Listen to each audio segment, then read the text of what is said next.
আমি জামাত আমির ডক্টর শফিকুর রহমানের মৃত্যুর আশঙ্কা করি। তাকে হত্যা করা হতে পারে, তিনি নিহত হতে পারেন।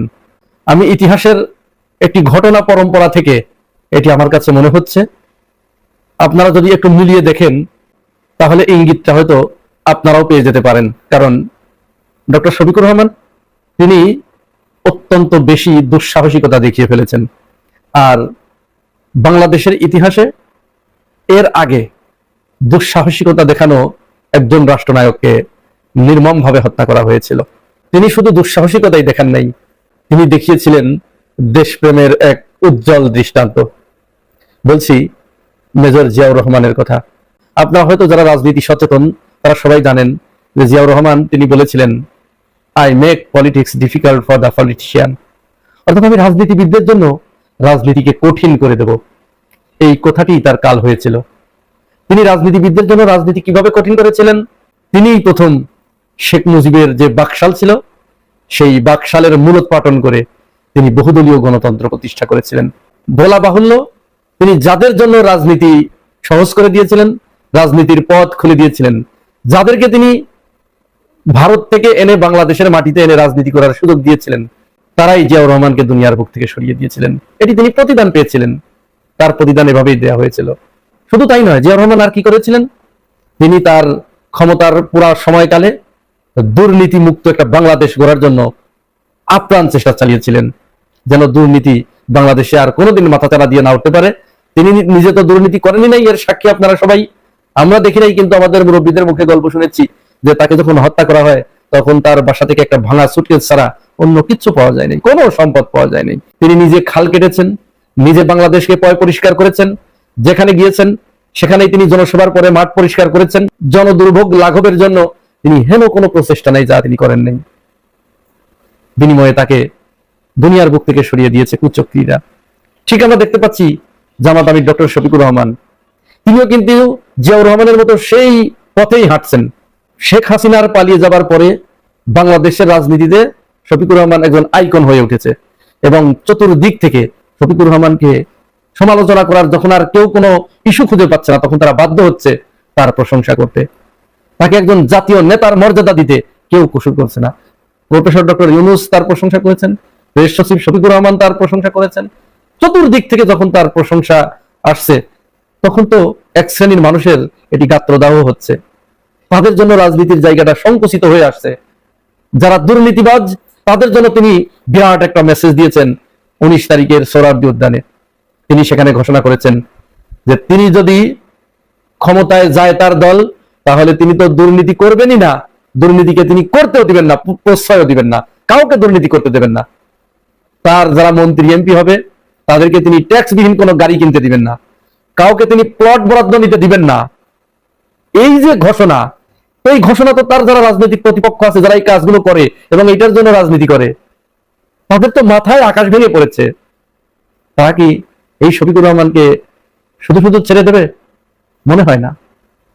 তিনি ওই কথা বলেন নাই যে আমি রাজনীতিবিদদের জন্য রাজনীতি কঠিন করে দেবো। জিয়াউর রহমানের এই বক্তব্য তিনি সরাসরি দেন নাই, কিন্তু তিনি তার কথা কাজে প্রমাণ করে দিচ্ছেন। শুধু তাই নয়, তিনি যে দেশপ্রেমের পরাকাষ্ঠা দেখিয়েছেন, দেখুন কি মানে স্বয়ং আল্লাহ রাব্বুল আলামিনের একেবারে কি কুদরত দেখুন, যে তিনি সোহরাওয়ার্দী উদ্যানে যখন ঘোষণা দিলেন যে তিনি এই করবেন এই করবেন এই করবেন এই করবেন, তিনি দেশের জন্য সবকিছু করবেন, ঠিক মনে হয় আল্লাহ রাব্বুল আলামিন তাকে ওইখানেই একটা পরীক্ষার সম্মুখীন করলেন যে ঠিক আছে, জনগণের কাছে তোমার পরীক্ষা হয়ে যাক, দেখি তুমি কতটুকু তোমার কথার উপরে ইস্তেকামাত থাকতে পারো। তিনি ওখানেই অসুস্থ হয়ে গেলেন।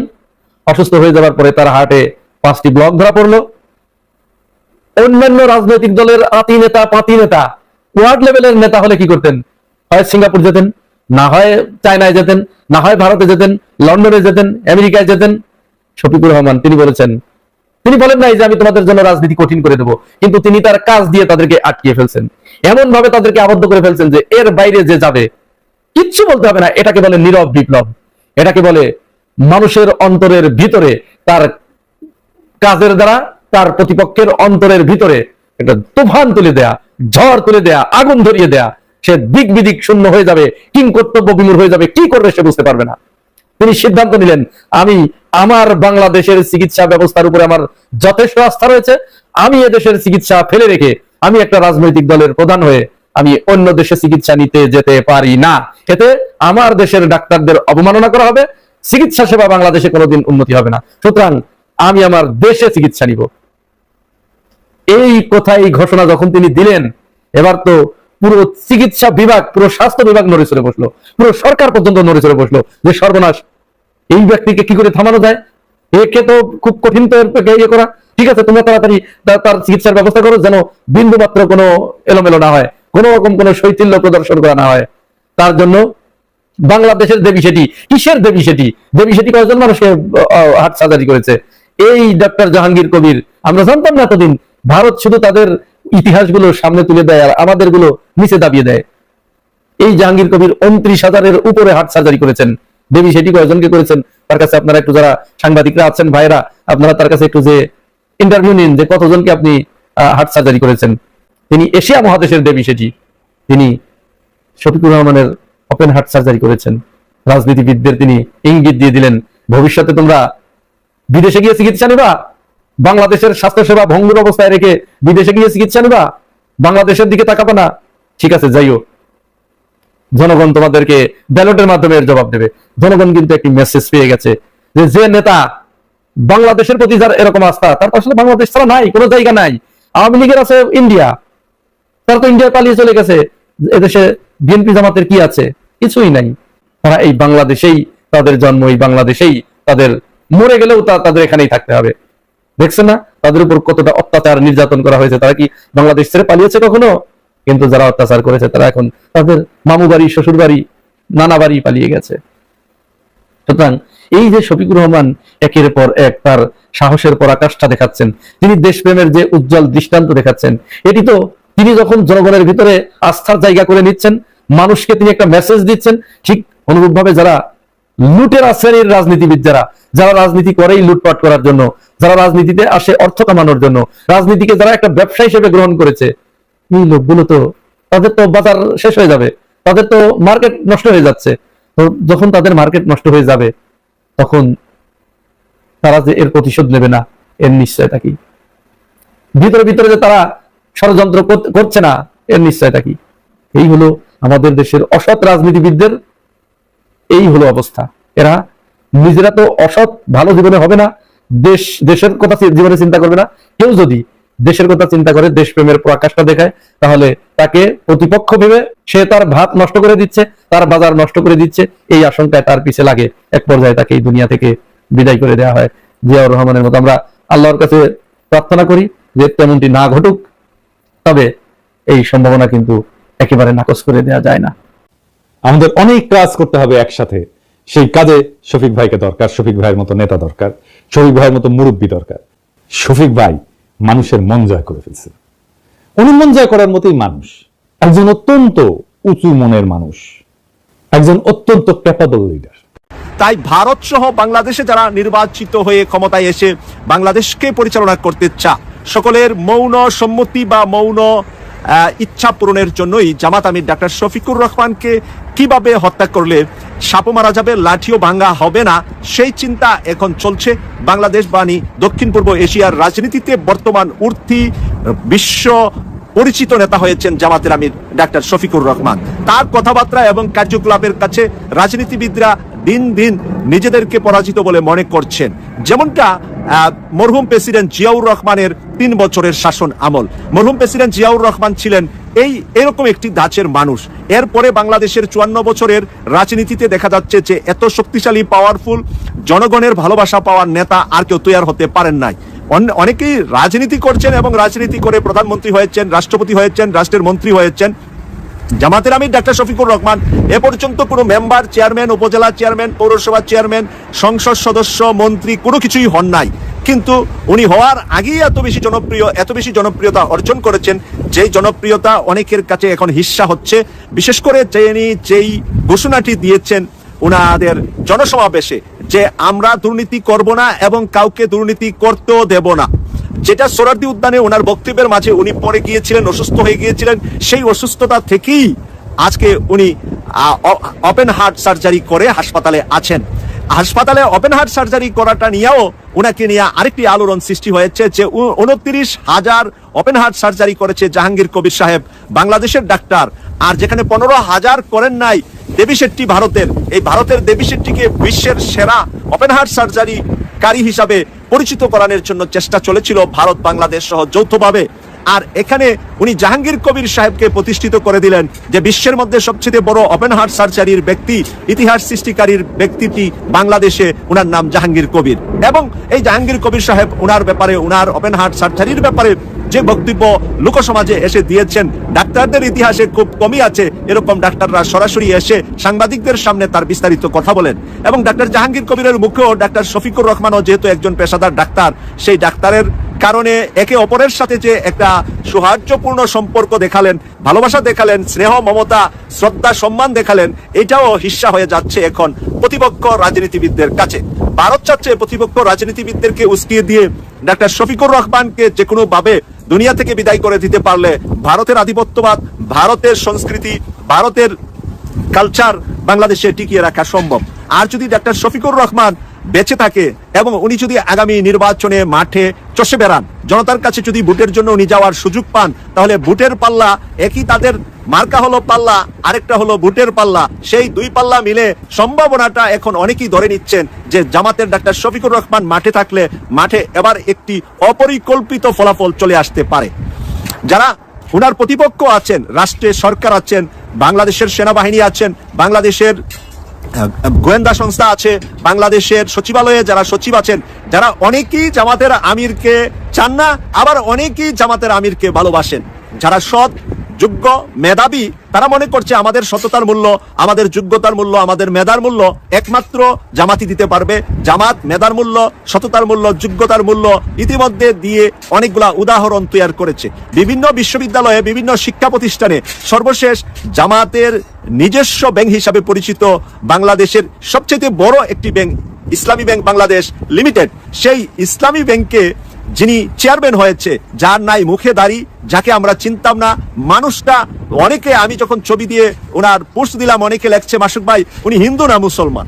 অনেক হুজুররা অনেকে খেপে গিয়েছেন যে এমন ব্যক্তিকে কেন ইসলামী ব্যাংকের চেয়ারম্যান করা হলো। এর আগে ইতিহাসে সাক্ষী নাই যে জামাতের এই ইসলামী ব্যাংকের চেয়ারম্যান হয়েছেন মুখে দাড়ি নাই। যারা মনে করে যে ইসলামী ব্যাংক হলো ইসলামিক লোকেরা চালাবে, ইসলামিক মানে ব্যক্তিবর্গরাই পরিচালনা করবে, কিন্তু চেয়ারম্যান যে একটা বড় পোস্ট, চেয়ারম্যান যে একটা বড় গুরুত্বপূর্ণ স্থান, যে স্থানে একজন মেধাবী যোগ্য মানুষের দরকার, তিনি হিন্দু কি মুসলিম, তিনি বৌদ্ধ কি খ্রিস্টান, তিনি অন্য কোনো ধর্মের কিনা, সেটাও কিন্তু বড় বিষয় না। বড় বিষয় হলো এটা বাণিজ্য, এটা ব্যাংক, এটাকে সর্বোচ্চ শিখরে নিয়ে যাওয়ার জন্য যেই মানুষটা উপযুক্ত তাকেই জামাত নির্বাচিত করেছে। বা ইসলামী ব্যাংকের বোর্ডে বেশিরভাগ শেয়ার হোল্ডার যেহেতু জামাতের মানুষ, সেহেতু তারা ওনাকে জেনে শুনে বুঝেই চেয়ারম্যান বানিয়েছেন। এরপরেও কিন্তু সমালোচনা হয়েছে, জামাতের বিরুদ্ধে হয়েছে, ইসলামের মানে পক্ষদারী লোকেরার ভিতরে যারা বেশি ইসলামপন্থী তারা এটার সমালোচনা করেছে। তো এরপরেও দেখেন ডাক্তার শফিকুর রহমান এই সমালোচনা শোনার পরেও বা শুনবেন, জানবেন, জেনে শুনেও এই মানুষটাকে চেয়ারম্যান করেছেন। তাহলে ডাক্তার শফিকুর রহমানের নিজের হাসপাতাল সিলেটে নাকি সকল ধর্মের নারী এবং পুরুষরা, বিশেষ করে নারীরা, ভিন্ন ধর্মের নারীরা সেখানে নাকি ডাক্তার, নার্স, আয়া, ক্লিনার থেকে শুরু করে সব পর্যায়ে চাকরি করে থাকেন। সকল ধর্মের মানুষ সিলেটে উনার হাসপাতালে, উনার প্রতিষ্ঠিত হাসপাতালে। এখন এই কথাগুলা সিলেটের মানুষ থেকে আমি শুনেছি। আপনারা যারা সিলেটের সন্তান, নারী পুরুষ যারা সিলেটের দেশে আছেন বা দেশের বাইরে আছেন, আপনারা সততাটা আমাদের কমেন্টস করে লিখলে আমাদের দর্শকরাও জানতে পারবে আমি যে বললাম কথাটা কতটুকু সত্য। তাহলে ডাক্তার শফিকুর রহমান একজন ব্যতিক্রম ধর্মী জামাতের আমির। উনি সবকিছু অন্যান্যদের তুলনায় ব্যতিক্রম করতে চান এবং করে যাচ্ছেন। মানুষটাই উনি ব্যতিক্রম, ওনার চিন্তা চেতনাই ব্যতিক্রম। সবাইকে নিয়ে, দেশের সকল জনতাকে নিয়ে উনি দেশ পরিচালনা করতে চান। ধর্মকে প্রাধান্য দিয়ে যোগ্য মানুষকে পিছনে ফেলে অযোগ্য মানুষকে সামনে আনার পক্ষপাতিত্ব ডাক্তার শফিকুর রহমানের ইতিহাসে নাই, আমরা ইতিমধ্যে দেখতে পেয়েছি। তাই এই ইতিহাস গড়ার জন্য অমুসলিমরা, বাংলাদেশের হিন্দু, বৌদ্ধ, খ্রিস্টান, অন্যান্য ধর্মের মানুষরাও আকৃষ্ট হয়ে গিয়েছেন ডাক্তার শফিকুর রহমানের উপরে। সর্বশেষ ওনার গত 5 বছরের কার্যকলাপ যদি আমরা দেখি, হিন্দুদের বিপদের সময় উনি সেখানে, মুসলমানদের বিপদে উনি সেখানে, সব বিপদে সবার আগে সবচাইতে বেশি অর্থ, জনবল, গাড়ি, যেই ধরনের সহযোগিতা দেওয়া দরকার সবটুকু নিয়ে উনি ঝাঁপিয়ে পড়েছেন, উনার পুরা দলকে নিয়ে ঝাঁপিয়ে পড়েছেন। তাই উনার এই জনপ্রিয়তার হিস্সা হচ্ছে বাংলাদেশের বাকি রাজনৈতিক দলগুলোর ভিতরে, এবং ভারত এইটাকে সুযোগ নিবে।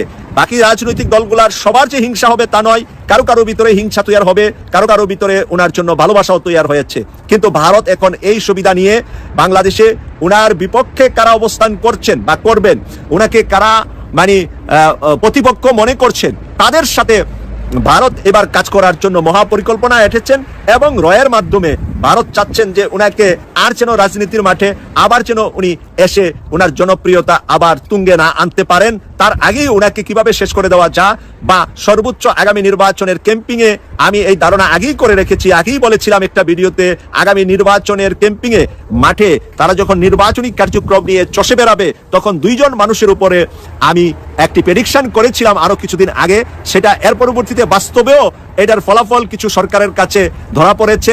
আমি বলেছিলাম যে তারেক রহমান এবং ডাক্তার শফিকুর রহমানকে ভারত পরিকল্পিতভাবে নির্বাচনী ক্যাম্পিং এর মাঝে হত্যা করার পরিকল্পনা আছে, এবং ভারত এই নির্বাচনী ক্যাম্পিং যখন চলবে, বেনজির ভুট্টোর মতো একটি ঘটনা ভারত ঘটাবে, এবং সেখানে তারেক রহমান এবং ডাক্তার শফিকুর রহমান দুজনেরই জীবন শঙ্কায় আছে। এই বিষয়টা বলার কয়েকদিন পরেই বাংলাদেশ সরকারের কাছে ধরা পড়লো যে একটি গ্রুপকে ভারত মানে ট্রেনিং দিয়ে তাদেরকে বাংলাদেশে পাঠিয়েছে। এরপরে তাদেরকে শুভ্র ব্রাইনের বক্তব্যের কথা আপনারা আশা করি ভুলে যান নাই, তার বক্তব্য তার ধরা পড়ার 3 দিন আগে আমি ওই প্রেডিকশনটা করেছিলাম যে জামাত আমির এবং তারেক রহমানকে হত্যার পরিকল্পনা আছে ভারতের আগামীতে, যাতে করে বাংলাদেশে এই দুই নেতা মানে ভারত বিরোধী পরিবারের হিসাবে তারেক রহমানকে দেখা হচ্ছে, যেহেতু জিয়াউর রহমান ভারত বিরোধী ছিলেন, বেগম খালেদা জিয়াও ভারত বিরোধী, আর জামাতের আমির ডাক্তার শফিকুর রহমান তো একেবারে আগাগুড়া পুরাটাই জামাত ভারত বিরোধী। তাই এই দুইজনের সংখ্যা আমি আগে করেছিলাম, এখন দেখা যাচ্ছে যে স্পেশালি জামাতের আমির ডাক্তার শফিকুর রহমানের বিষয়টা নিয়ে ভারতের বেশি মাথা ঘামাচ্ছে। যেহেতু তারেক রহমান লন্ডনে আছে, তারেক রহমান নির্বাচনে যাবে কি যাবেন না, উনি নির্বাচন করতে পারবেন কি পারবেন না, এই সংজ্ঞা থেকে এখন পুরাপুরি ডাক্তার শফিকুর রহমান আগামীতে প্রধানমন্ত্রী হওয়ার সম্ভাবনা ভারত দেখছে। বিভিন্ন প্রেডিকশনে বিভিন্ন টকশোতে আসছে আগামী সংসদে জামাতের সংখ্যাগরিষ্ঠতা থাকবে এবং ডাক্তার শফিকুর রহমান প্রধানমন্ত্রী হবেন।